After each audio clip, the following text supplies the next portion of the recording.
Dr. Meg, I am so excited to have you on Thyroid Mystery Solved, Hashimoto's, and Hypothyroidism Revealed. Welcome. Thank you so much for having me today. Absolutely. You guys are in for a treat. If you don't know Dr. Meg, she is a globally recognized voice in women's functional health. She's also the host of A Little Bit Healthier podcast. And she's the creator of two proprietary frameworks, which are really exciting. One is called the Solara Method, which guides women through healing in the precise sequence the body actually requires. And then also the 7 second switch method, which I'm very excited to talk about, which in 7 seconds, it's a science backed tool that interrupts the thought patterns that are physiologically blocking your digestion, your hormones, and your energy. All of the things that we want to make sure are working for us when we have thyroid issues. So, Dr. Meg, I'm really excited to get into all of this. Now, one of the things that you talk about is that most women are failing to heal not because they're doing the wrong things, but because they're doing them in the wrong order. And because their own thought patterns are blocking the process of healing before it actually begins. So I'd love to dig into that. So tell us a little bit more about this and what's happening. Yes, so I have a global functional medicine practice and I've worked with hundreds of women all over the world. And as over the years, as I've worked with people, it started to become apparent. A lot of people come to me after maybe hearing me speak somewhere or something, and they've been to a lot of other practitioners. Maybe I'll be the third, fourth practitioner that they've come to see, and they haven't done the wrong things. It's one of those things where or even if they haven't seen many practitioners, we have a lot of your audience, I'm sure, smart listeners. We have a lot of smart listeners, and there's no lack of information out there. We can get information, but what I see happen a lot of the time is that it's not necessarily the wrong things, but it's the wrong order. So if you're not doing things in the order that your body needs in order to flow through and to really get your cells to the place where they're optimally functioning, and doing that in the right way, then we can be kind of swimming upstream. We're butting our heads. We're just not getting the results. And maybe you feel better for a little while even, and then you go back and or you just can't seem to get the results. So when we actually do things in a way that works with your body instead of working against it, we actually start to see these results. And one of the biggest things that I'm just going to point out right now, because we're women listeners, is hormones. So, people want to come in, it's my hormones. I'm going through perimenopause. Everything is perimenopause. Yes, we need to balance your hormones. But that's not often the first place that we actually need to start, because so many other things in your body are actually giving those hormones messages. Yeah, that's so true. And I can't tell you how many people I see also in the same situation where they're doing all the things. And what's interesting is that a lot of times people think about the order of things as like physiological still, right? So, well, you can't cleanse out mercury until you clean up your gut, or else you're just going to reabsorb all that mercury, right? Makes sense, right? So it's like gut then liver, or there's other protocols with like phase one or phase two. You can't take these vitamins before you do this, which makes sense. But you go much further with that. So tell us more about that. Yes. So I think from all of the research that I've done over years and years and worked with like close to 1,000 people, I think it all starts with your nervous system and your thoughts. And that just is from experience of patterns that I've seen and the research that I've done. And see, what happens is I'm going to want to go into some of the science behind it. Yes. Okay. So We have we'll go there. very smart listeners. Okay. And again, I know when you say science, you're not going to go over people's heads, but Yes. people who listen to the show, they love to be inspired, but they also love to learn, and they love to know why, like how things work and why. So please. Okay, so we're going to kind of talk about two different systems right here to get started, and we're going to talk about the nervous system and your digestive system. First of all, your nervous system has different branches. So our autonomic nervous system is the part of our nervous system that does the things that we don't consciously think about. So it's controlling things like your breath work, your heart rate, and your digestion. And in that nervous system, we have different branches. And so a lot of you've probably heard that we have the rest and digest, which is your parasympathetic nervous system. And we have the fight or flight, which is I'm chased by a bear, I have to run for my life. And the problem is that we're not being chased by bears on a regular basis. But physiologically, your body can't tell the difference between I'm afraid I'm going to miss my deadline, or, all the things that are going, I didn't get all my list done today, or I didn't get that special treat made for my child's class, or any of the things that we're worrying about and stressing about, your body can't tell the difference between that and being chased by a bear. So it's actually giving your body physiological responses when we're in that fight or flight. And so our thoughts are actually telling, when you have that negative thought, you're telling your body, okay, danger, like this isn't good, I'm in danger. Your body's saying, okay, now we're in danger, so we're going to do certain things. And so now I'm going to switch over to digestive system. So when you're in that, your body actually has what we call the cephalic phase of digestion. And it's really interesting. I like to give this fun fact because Ivan Pavlov, Pavlov's dogs, well, everyone knows about him from condition response and ringing the bell and the dog response, but he actually won the Nobel Prize 1904 for the physiology of digestion. So he wasn't actually studying condition response, he was studying digestion, which I don't know a lot of people know that. I did not know that. Yeah, so that's an interesting fun fact that you can share. But when he was studying the physiology of digestion, he discovered the connection of the brain. And so we now call that the cephalic phase of digestion. So your digestive process starts before you even eat. So we think of digestion starting maybe with saliva or maybe with stomach acid, but you actually have what we call the cephalic phase of digestion, which is your brain telling your body that food is coming, prepare for digestion, start acid, start releasing enzymes from the pancreas, start releasing bile so that you can get digestive things ready. Well, when we're in the sympathetic nervous system, we are actually saying do the opposite. So we have something called the vagus nerve that goes from the base of our brain and travels the whole way down through your spine, and innervates all of the digestive organs. We have what's the enteric nervous system. We could go down that road, but I don't want to right now. But it's giving your body messages. So, you're having this, I'm being chased by a bear, so your body's getting the message, oh wait, in this situation, we don't digest. So now we don't produce stomach acid. We don't release bile. We have something called the migrating motor complex that helps us get food through. So we decrease motility. So we tell the blood to divert actually away from the gut. So you're literally shutting down your digestion before you even eat. So it's not often connected. So, I feel like there's kind of two camps going on. There's like there's the functional medicine where we're talking about, healing the gut and digestion and nutrition and all of the natural health things. And then there's the mindfulness people that are out there talking about like meditation and mindfulness and thought reframing, but we're not connecting them. So we need to connect them because you're actually giving your body like concrete instructions. And so then we move, when we're getting these instructions, if you're shutting down digestion, like let's bring it back, start to bring it back to the thyroid. There's a lot of different components here we can talk about adrenals and the thyroid. We can talk about if you're not getting enough of your nutrients digested to actually convert your T4 into T3. So there's so many things that happen here. When we can't digest and absorb, we can't absorb the nutrients that we need for other functions too. Right, exactly. Yeah. And if we're not digesting, then we're probably breeding SIBO and all types of dysbiosis, which are such triggers for the Hashimoto's piece, which is such a huge piece of anyone who has a thyroid issue. So it's important for everything. Yes. Exactly. Yeah. So then with the gut, and it's, and I love what you're saying that people don't connect the two. And I think even people who are listening that understand this, sometimes we still don't think about that. Wait a minute, like our mindfulness stuff is directly impacting the physical, but we don't always know how. And I love your explanation of this is exactly how that's done. Mm-hmm. Well, and that's another piece of this. So then you go into, now we understand that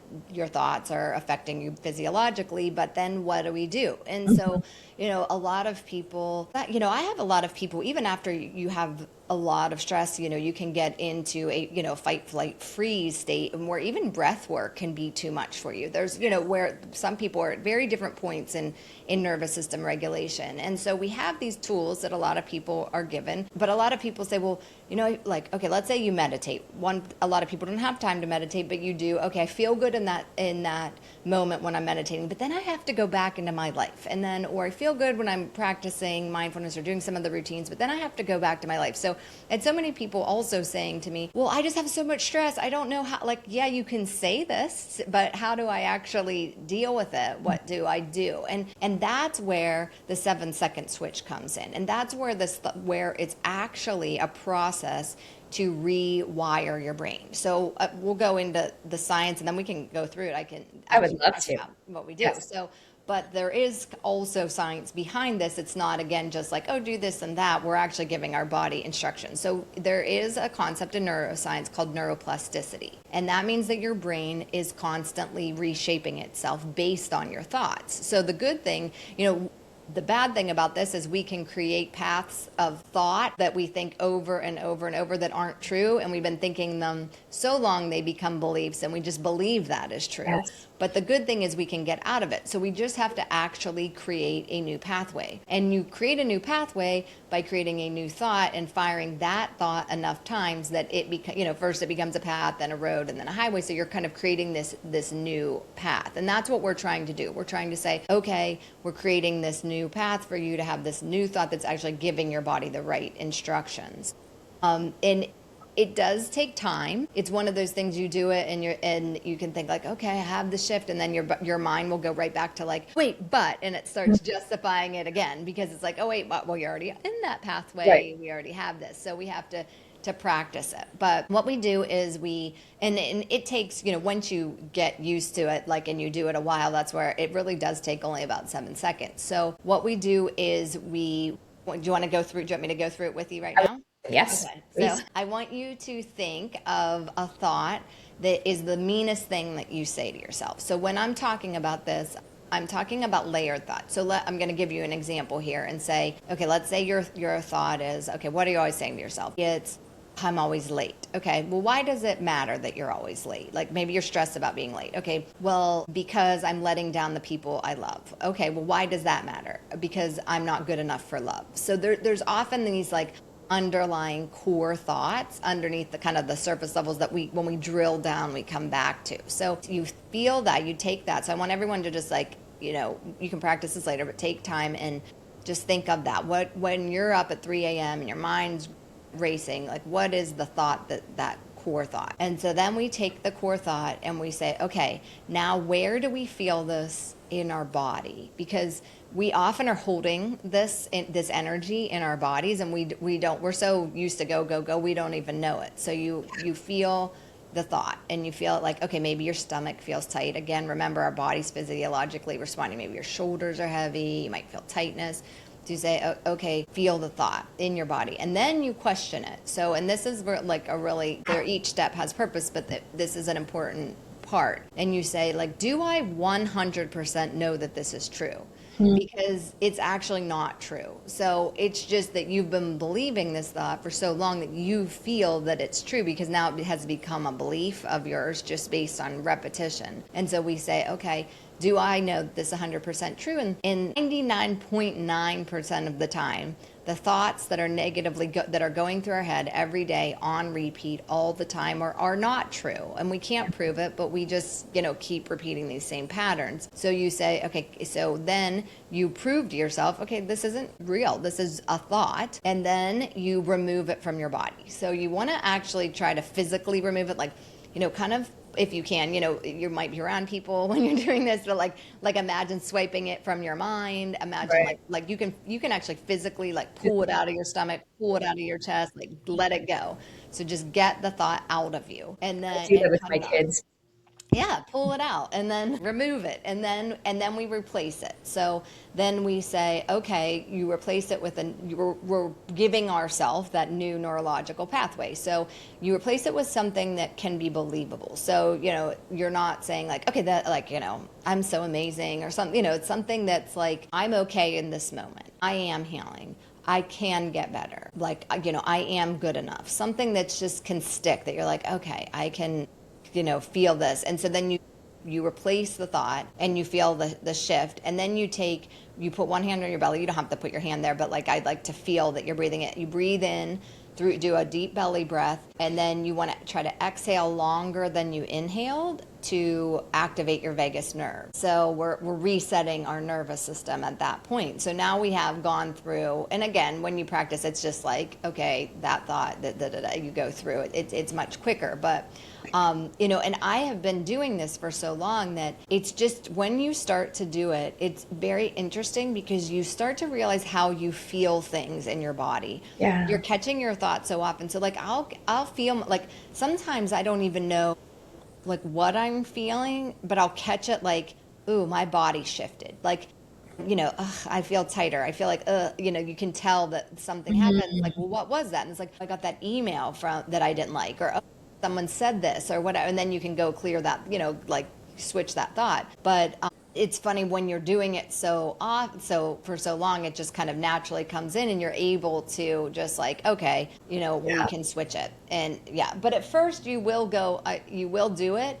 And then like I said, your mind, if you do it, I want you to sit and feel the shift for a minute. And then it won't be surprising if your mind does go right back at first though, to like, oh, but wait. And it wants to stick to like, yeah, but I know that, I know that is true because you just, like I said, we've been doing this for so long. It takes practice. Yeah. Now, just maybe to give people a more concrete example, you mentioned something about, you felt something, your body tightened, you're like, oh, it's the email that you got. And I think this is very common for many people. And I think maybe we could go through that thought process because I think people can then see themselves in it, whether they're dealing with health issues or not, right? Like, generally, though, speaking, I am generalizing a little bit, but generally, a lot of people with thyroid issues are more sensitive, which is a good thing, right? Like the canaries in the gold mine. So, like, we basically like test things out. And it's good. Like it's there for our survival. However, with that said, very often we are again, I don't want to overgeneralize, but we can be affected more profoundly by what happens on the outside, right? So someone may say something, someone may send us an email, and maybe the wording is slightly harsh, right? Maybe someone said something, or maybe it was a comment on something on social media, right? I mean, that's everyone's on social media, and we know the pluses and the minuses of that. And I think that so many of us with thyroid issues can take those things to heart. Sometimes it's warranted, sometimes it's not, whatever the thing is. So can we do a practice with something like that? Because I think a lot of people can really resonate. Because I think most people, at least once a day, will have something where they receive a comment, an email, something from someone that's like, oh, that felt not so good, Yeah. And I think the first step of that is recognizing that it doesn't. Because that is one of the things. So I think most of us are going through the day not even recognizing that those things are building up in us. So you get that and you can't actually you don't feel good about it, but you're not necessarily even able to think like, wait, I can change that. Like, so I think even that first is recognition, like once you get into working on this and you can feel, like I said, how that sits in your body. Hey, something has shifted in me. Why? Asking yourself why that has shifted, and then going back to, like, let's say, give me an example of give me an example of something like, just this, because we can reframe it. So let's just say, when I talk to clients about this a lot, they'll say like they were feeling really good, they had good energy, and then they saw something on social media that someone said about, it wasn't even necessarily about them, but it like implied something, and somehow instantly just kind of this feeling of like, oh, and I think Yeah. for a lot of people it comes up as, oh, well, that's rejection, Yeah. or and then from there I think a lot of people naturally have that feeling of, well, they may not realize that, but I think the thought process is, what does that say about me? Oh, well, I'm not good enough, or I'm not cut out. That's what I was just going to say to you. Okay, so then those go back. So that, I think that's what also doing it. So, okay, so why do you feel, let's say, okay, let's say, oh, they have a prettier house. Oh, they're filming and they have such a pretty house than me. Or, oh, if I see another one of those, like this person is like, 4 weeks later, you're going to look like this. And they're standing in a bikini and they're Right, like, right, oh, right. yeah, you're like, who? No, no, no. People don't change like 100% in 4 weeks. So Right. it's sales, everyone, if that's upsetting you. But it is, again, like, okay, I don't look like that. Or all these things are, people were out without me. I think a lot of those are going back to that Yeah, and that's a big one. I'm I've had not good enough. clients talk to me about that, being like, "Oh, I saw pictures of other friends and I wasn't invited." And it's like, "Why do you care?" But yes, That it's going back to like I'm not good enough, or there's I something don't wrong with belong. me, Yeah. or that like why like so I think a lot of the feelings kind of come back to some of those stems, which it's like, okay, if we work on it and know that we are good enough, that isn't, we can't that's like the thing. You can't ride everybody else's emotions your whole life, or it's kind of like you're floating around in like whiplash in some ways. I mean, so it's like all the stress. Like we can't say, I mean, if we could snap our fingers and be like, oh, your stress is gone forever, we Right. would, but that's impossible. There's going to be other things that come up. There's always going to be something. So, how do we regulate ourselves in a way that keeps us calm,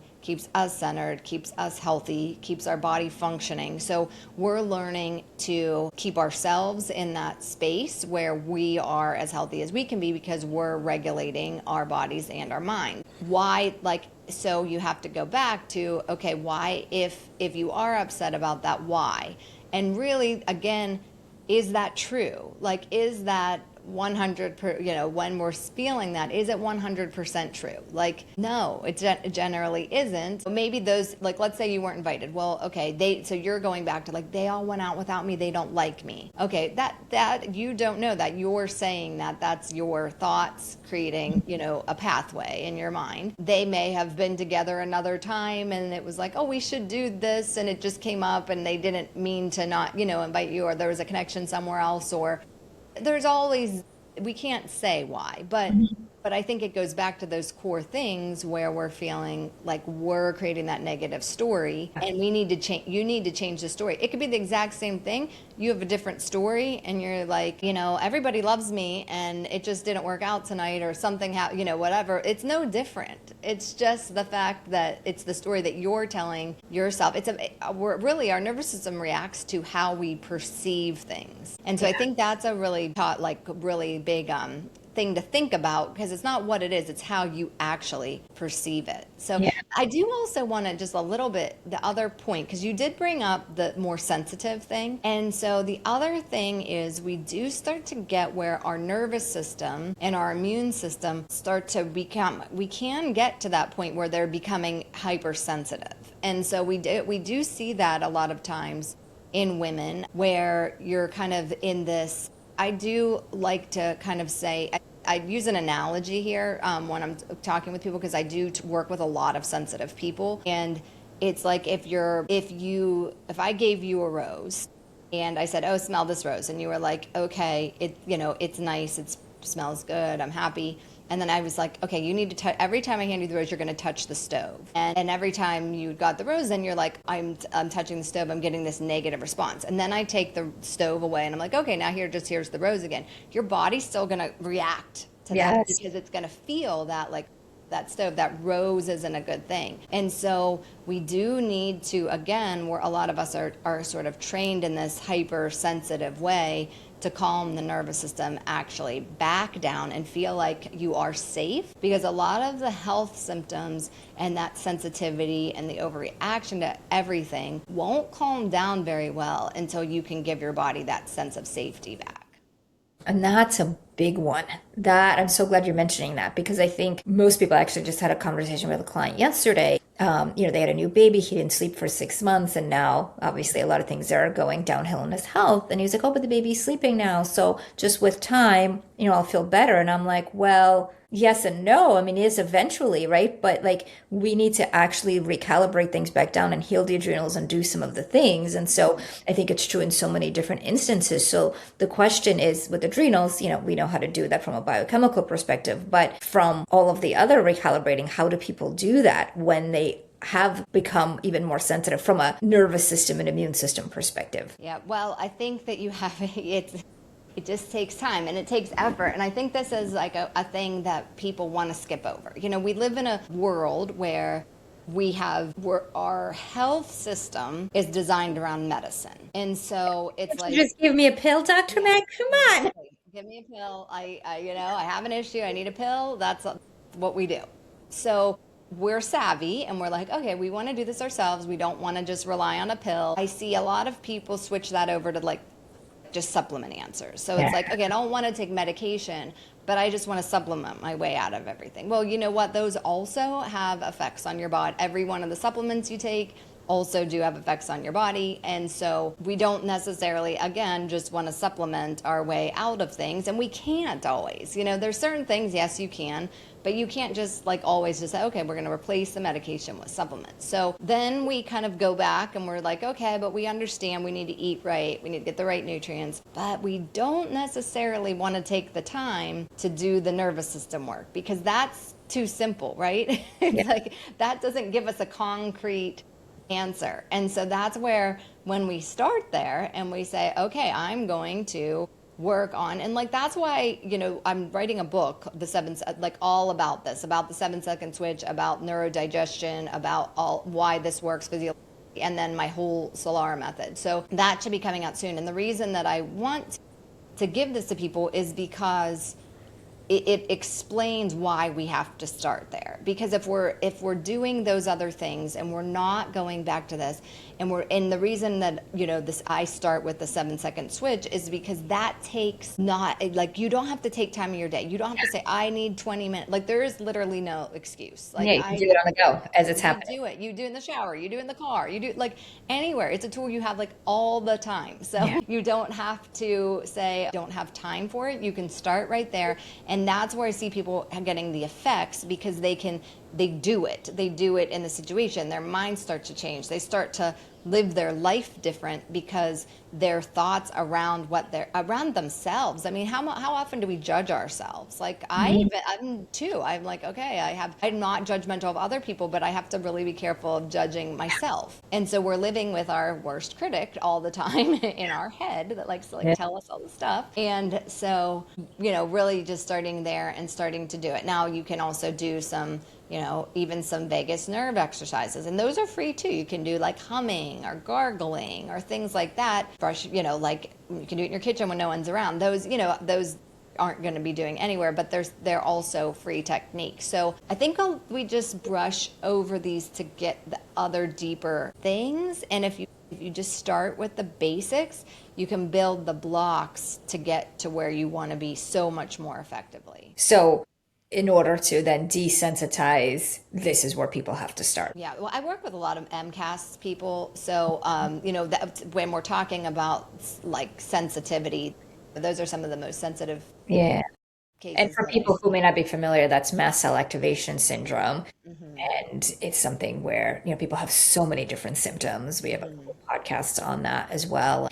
You know, yeah, those are people that are extremely sensitive to everything. But it Everything. makes so much sense that you start with the nervous system there because you can't desensitize some of the food sensitivities and the reactions and all the gut stuff until that nervous system is more balanced. That Hmm. makes sense. Yeah, Yeah. you need to calm everything down. And even if you're not that sensitive, like, but for there, like, I really do think unless you add it in, we don't see some of the sensitivities go down as well. You know, like that Mhm. it needs to be, but it's something you can do alongside like any protocol that you're doing, and it's free. And it's something you can do anytime. Always nice. Like Yeah. people need to know that, you know, these tools are out there and they have, I think that they have purpose, that there is physiological purpose, not just like woo woo, that people are Right. like, oh, that's just, you know, the mindset stuff, woo woo, you know, like does that even matter for me?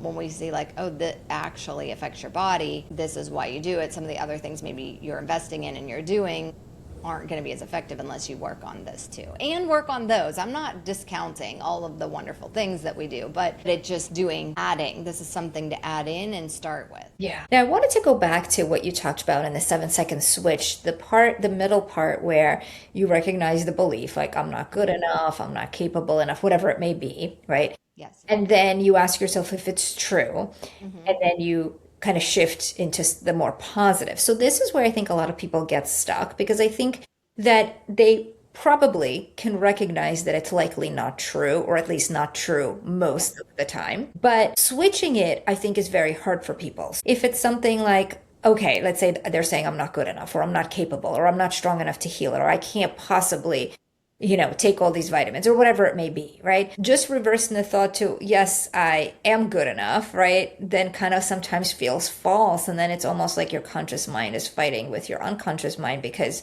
it's kind of like affirmations. I think they can work in some situations, but if you don't truly believe them, they're actually going to make it worse. So, how do people find that positive that is actually believable for them in the moment? So you just well, I have two things here. One, do the most neutral thought you can think of. So we don't, that's why I was kind of using the example. You're not like, I'm amazing, I'm going to run a marathon tomorrow, because you're just like, yeah, whatever, that's not going to happen. But it is, you want to say, okay, what's neutral? Like, I'm okay right in this moment. I'm fine right now. Like, I'm not, like, anything that is just as neutral as you can believe that you can. So I would say that would be where I would recommend. We're not trying to like So say, even if it's not the exact opposite of that doesn't belief. have to be the exact opposite. It just has to be a new thought that's Mhm. better. So we're kind of, have you ever heard of the emotional ladder where Yes. there's like, different levels of, okay, so try to like go at least like a step or two above. So maybe you're satisfied. Maybe you're, like, I'm fine right now. I'm okay. Like they can be, they don't have to be like necessarily positive thoughts. They Okay. just, we want them to change. Now, the other aspect, though, is like, I really do think you are not going to believe it. So I'm going to acknowledge that and say that thought is going to feel fake to you because you don't have a pathway yet. So you're like walking, it's like writing with your non dominant hand. So you feel like, oh, I'm right. Like, I have this, like, I know I will never heal. I'm never going to get better, going on for years and years and years. And now you're saying, oh, wait, I'm okay. Like, or I can get better. But you've already had that other pathway, like going and going and strong. It's a highway. And so you're saying now I have to like break through the grass and kind of find my new way. So it doesn't feel real. And that's why you have to keep practicing it. So you just keep practicing and practicing and practicing, even if it doesn't feel real. Like, I'm just going to do it again. I'm going to do it again. And it's eventually going to build its own pathway. Mhm. And it's going to, you're going to have that as the thought process now. And Yeah. as that pathway builds, the old one weakens. So we neurologically switch, Mhm. rewire, and you'll get, that one will have less weight for you, and you'll start to build the new one. That's great. That's great. And I think that's so helpful for people to hear. In terms of the order of things, because I know that's one of the big things that you talk about. So if someone, let's say, is doing some autoimmune protocols, right? I mean, a lot of people are trying to go gluten-free and dairy-free if they aren't already. They might be taking supplements, they might be doing some testing, maybe they're looking into cleansing, their gut may have certain issues, they may have other triggers, maybe they have EBV. These are just some of the common things that people with Hashimoto's will have, right? And so they're doing that, and that's like one step forward, two steps back. They may not know their thyroid type, they may not be doing all of that, right? But they're kind of working towards that, right? So then what's the order? How would you do that with what you teach? I'm assuming you're using the 7-second switch all the time, Yeah. and then you layer in the other things, or is there other things that they have to be aware of in this order of things? So the order that I use is called Solara, because the basis is for our cells, because each of our whole body is made up of cells, and we want our cells to have aura. We want our cells to really be functioning strong. So we start with calming the nervous system. So that's what we've talked about, been talking about. So regulating, making sure that we're doing this. And some things of these we can do simultaneously.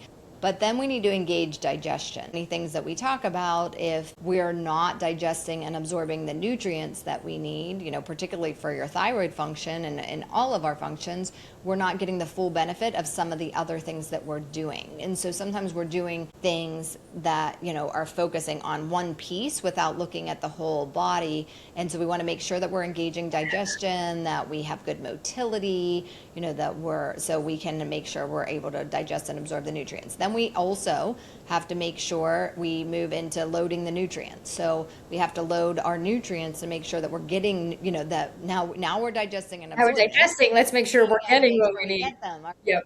Are you getting selenium? Are you getting iron? Are you getting vitamin D or zinc? Like all the things that you need to have good function. So are we actually getting those nutrients? Then we have to make sure that we are liberate elimination pathways. And I think this is one that a lot of people skip sometimes. So a lot of we'll get into detox, but there's a lot of talk of detox out there. I've had so many people come to me after doing like, I did a detox and things got so much worse because your body was not ready to detox. And so we have to make sure like all the waste, all the way the body removes everything, all your cells are functioning, like that we can actually be able to eliminate well. So we have to make sure the elimination pathways, then we have to actually make sure that we have good metabolism and cellular metabolism. So we have to yield, the next is yield metabolism. So make sure the body is able to create and use energy, supporting blood sugar, mitochondrial function, thyroid function, cortisol rhythm, all of the, metabolic flexibility,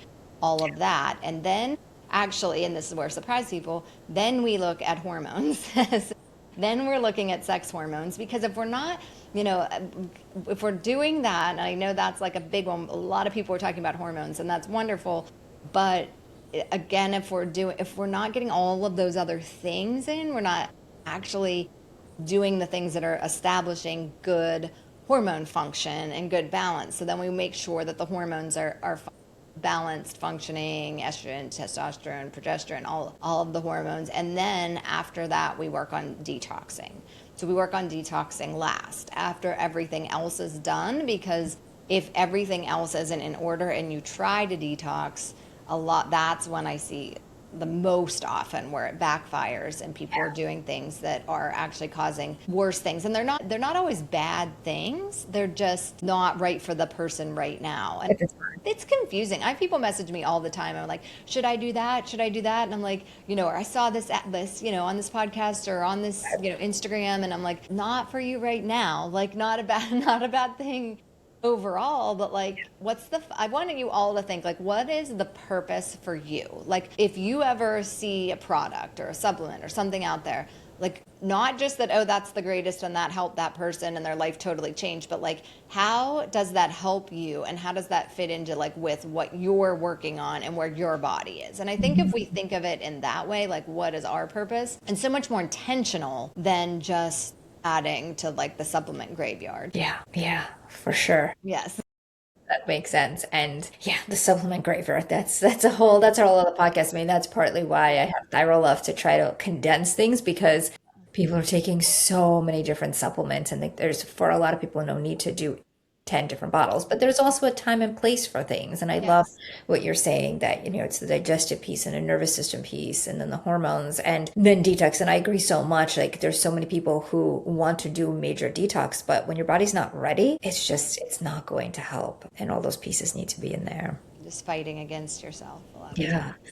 time. Dr. Meg, I'm curious, how did you get to be where you are now and doing what you're doing, especially from like you're doing functional medicine. And like you were saying before, with functional medicine, of course, we talk about the nervous system, but typically not in the great sense and like overall the way that you are. So how did you get from kind of provider that was more traditional to where you are now? Yeah, so I know a lot of us have a personal journey, right, that brings us to where we are. And so I started out as a clinical pharmacist. I got a PharmD, and then I did a residency, and I was working as a clinical pharmacist in a hospital setting and different settings. And I was having a lot of my own health issues. So mine was like more gut combined to a point where I was getting anxiety, even started getting panic attacks. And I went to 5 different gastroenterologists. We moved around at the time. So like I would move and be like, this is the answer. Now I'm going to get the answer. And it was like, oh, you're fine. I'm like, no, I'm really young. Like, I was in my 20s at that time. So it was like, oh yeah, you're young and healthy. And I'm like, no, I feel terrible. I can't eat anything. I don't know what's going on. And this was back in the early 2000s. So like even at that time, the microbiome, everything was just sort of like more emerging research at that time. So I couldn't get, so because of all the things I was going through, I also was starting to get anxiety. And so I started doing some of these things with the thought reframing, with the 7 steps, which I was doing them on myself, but not understand. I did a lot. I'm a researcher, so I was doing a lot of research, but both like physiologically and, like mental, emotional, things like that. And so kind of then I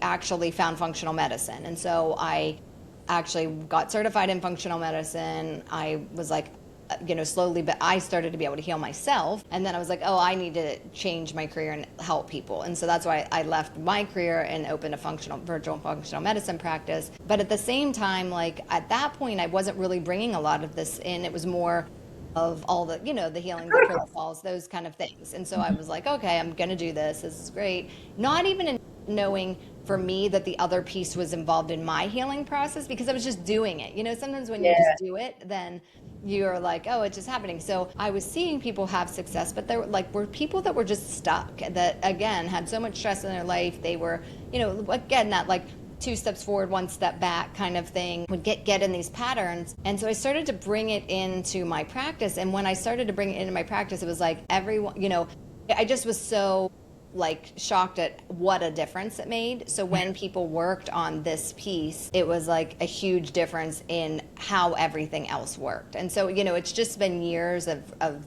that with seeing my own thing, my own practice, and people making such a big change, and then also doing a lot, research on the gut-brain connection, the physiology of digestion, all of that, and Yeah. kind of like honed over years of practice. Yeah, that's great because this is something that people need. They don't always know they need it. And Yes, a lot of times they may not want it, yes, but they need it.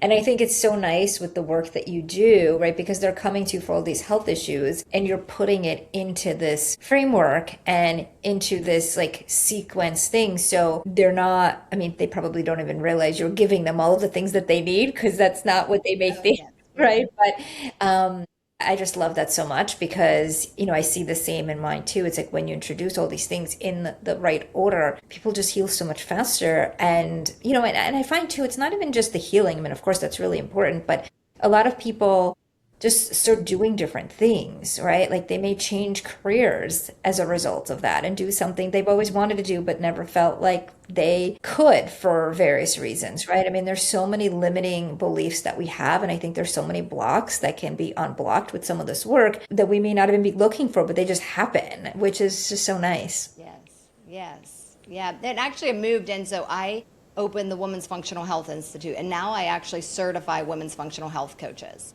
So I moved from I just felt like I had so many people coming from all over the world that I couldn't handle it. So I was like, okay, I just feel called to help. And there was more people than I could help. So now I actually also at the Women's Functional Health Institute certify women's functional health coaches specifically in these methods and how to help women specifically. And because, a lot of us have like been on our own journey and are like, I feel called to this. Like I've seen it so change my life and I want to be able to help other people. That's so great. I love that so much. Now, Dr. Meg, for those who want to connect with you, whether they're patients that want to find out more, or maybe they're providers that are interested in the certification, can you tell us how people could connect with you and where they can find you? Yes, yeah, absolutely. So my website is megmill.com. It's just MEGMILL.com.